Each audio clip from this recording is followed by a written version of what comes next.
Hey, what's going on, DDO players? Axel here. In this video, I'm going to talk all about the Cursed Blade of Jack Jibbers, which is an excellent item that drops from Epic 3 Barrel Cove, and I'm going to show you how to farm it quickly and easily. This is one of the best items in the game right now, and it's one of the few items that I would encourage you to farm on every single character that you can. It's such a great item because it vastly it vastly increases the margin of error you have while questing. First of all, you can use this in regular quests or raids, and after you die, you click it and it turns you into an undead for 1 minute. And while you're in this undead form for the 1 minute, you can use your regular class abilities to raise other people, and they in turn can raise the rest of the party even after your 1 minute is up. So this item can potentially save a quest or a raid from wiping. Also, it's a great item to have if you're a soloer, because if you die and you're out of the range of a rest shrine or a resurrection shrine, this gives you a full minute to run back to one. So it vastly increases your margin of error, and in a lot of situations, if you die when you're soloing, this essentially works as almost as a res cake, because it gives you a full minute to run back to a resurrection shrine, whereas before you would be tied to your soul stone, so you wouldn't be able to make it. And after you die, after that 1 minute and undead form is up, your soul stone drops again from where you die the second time. So you have a much easier time accessing resurrection shrines. So it's a great item for soloing. It's a great item for raids and just regular quests in a full party. And this is a lot of gearing in DDO is preparing for those really tough situations and letting your character, designing your character so it can make it through those really tough situations. And an item like this does that. It helps you in those really tough situations. It can potentially save a quest or save a run for you, whether you're soloing or running a raid or a regular quest or whatever. So definitely go after it. Also, this quest is easy to farm. It's very short. It's not very hard to run.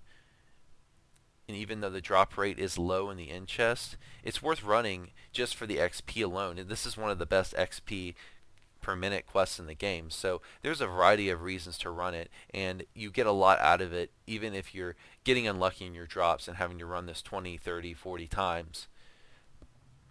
And I have not gotten a hold of it yet, but I'll go ahead here and we're going to walk through the quest. It's going to be quick, 5 to 10 minutes, and I'm going to show you how to get through it quickly and easily, how to save a little time. And I normally run it on Epic Elite. You want to run this on as high as a difficulty as you can, because like most items, we don't know what the drop rate is, but we know that we can tell from past experiences in the game that the drop rate is going to be higher on the higher difficulties, probably. So if you can farm it on Epic Elite, do that. If you can only farm it on Epic Hard, that's fine too.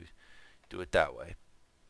Also, you're going to be able to run Epic Normal or Epic Hard a lot faster than Epic Elite. So if you're trying to farm this on multiple characters, you might actually be better off just running quickly through it on Epic Normal. Of course, that's all guesswork. We don't know how significant the difference in the drop rates are. So if you only have one character like most people, I would just recommend farming it on the highest difficulty that you can.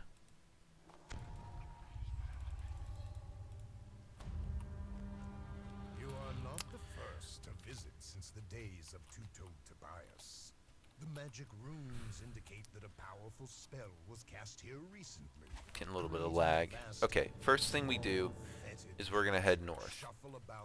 And there's different ways. You can shave a few minutes off your time by using invis in certain places and invising past some mobs. I'm not going to do that. I normally don't do that because, one, I'm too lazy to cast invis on myself all the time, and two, Dungeon Alert builds up really quickly in this quest. So oftentimes you'll have to kill the mobs or you'll start getting harried.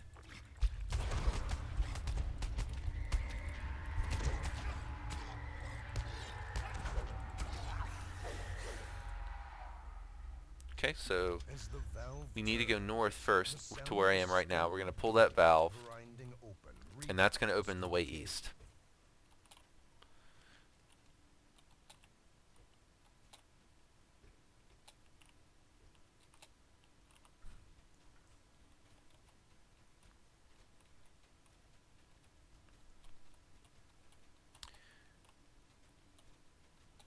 The main thing with this quest is there's a series of valves you'll have to pull to advance through, and you want to try to get to those valves as quickly and efficiently as possible if you're going for speed. Okay, next we have two options. We can go south or we can go east. If you go south,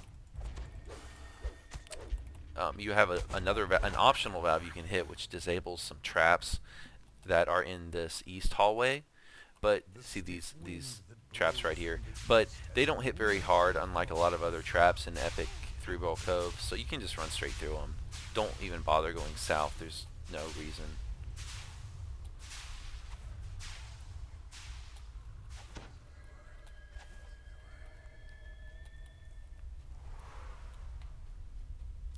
So we're just going to continue running east, and we're going to hit a little, not a mini boss, but one of 4 optional mobs in this quest called Vampire Pirates.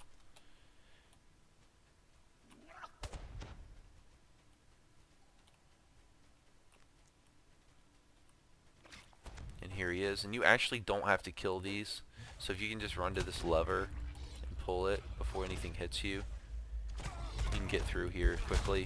You know, you might be able to invis through this and save a couple minutes, but these mobs don't have tons of health, so I usually just kill them and just pull the lever after I'm done.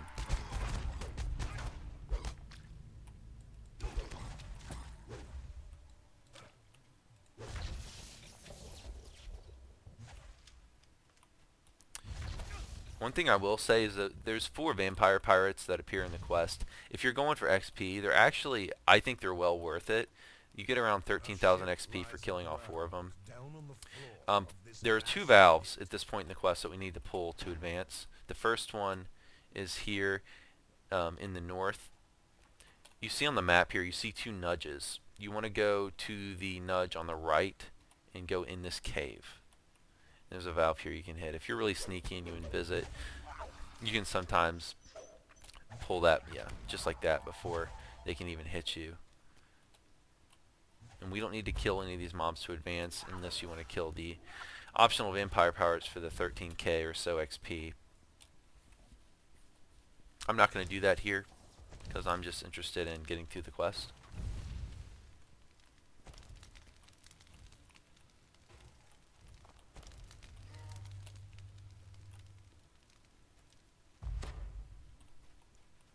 Okay, next we're going to go, that's valve number 1. To get to valve number 2, we're just going to go east, and then we're going to go north. And I'm not going to kill any of these mobs until my dungeon alert starts stacking up, which it will. And here is valve number 2, right here in the north. And that's all we got to do. After you turn those 2 valves, we're just going to go to this rest shrine that's in the middle and head south.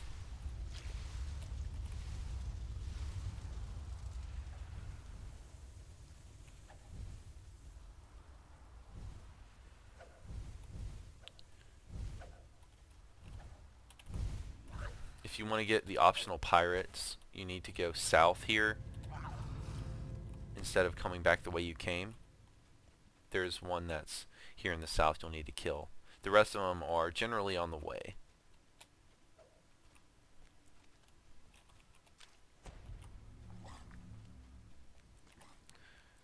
And the rest of the quest is basically just run down this hallway.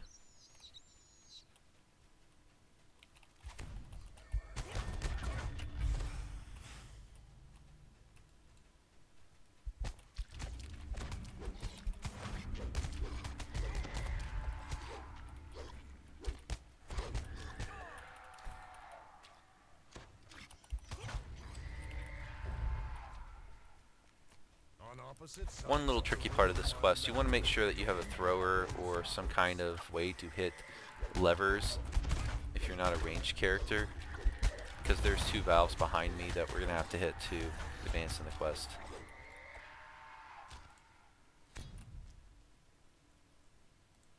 There's one, and here's the other one. If you forget your thrower by chance, the pirate ship that we passed earlier when we were going to the first valve, there's actually a chest in there that always drops a longbow and 10 arrows, and I presume they do that so that you can hit those levers if you don't have a thrower. For this part that we're at right now, this lever right here you have to pull to advance, but it's always in the same spot, so it's easy to find. It's not like those ones in Demon Queen 1. It doesn't move around randomly. And then here we are. Just head south, and here's the boss. It's that quick of a quest. You want to make sure you have a ghostly item, though, for this last guy, and a deathblock item, because he will give you negative levels. Other than that, though, he's not too bad.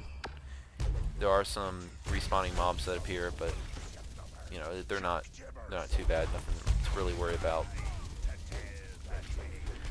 Just run on the appropriate difficulty. I am running this on normal right now just because I'm making this video. I normally run Epic Elite, but I don't want this video to be needlessly longer, or longer than it needs to be. So just going with Epic Normal.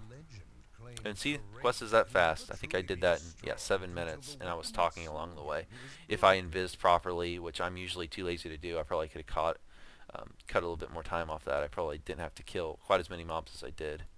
It's really easy, guys. Let's see if I get lucky here and pull a blade. Probably not. Yeah, see, the drop rate is low, but I do see them drop. I haven't gotten one myself. I've been a little unlucky. But I did actually see 2 drop in 2 successive runs on Epic Elite. But I was in a group and none of them dropped for me. But guys, again, I encourage you to go after this. Just run this quest once a day. It's great XP. It took me about 6-7 minutes and I got 50,000. You know, if you get the Vampire Pirates, that's another 13,000, and it might take you an extra minute. So it's great for XP. You have a chance at a great item. Encourage you guys to run the quest, get that item. It can really help out your soloing or your raid or quest parties when you get into those really tough situations. So again, guys, thanks for watching. I hope this helps you. Take care. I hope you enjoyed the video. If you did, please subscribe and tell your DDO friends and guildies about my channel. Thanks for watching.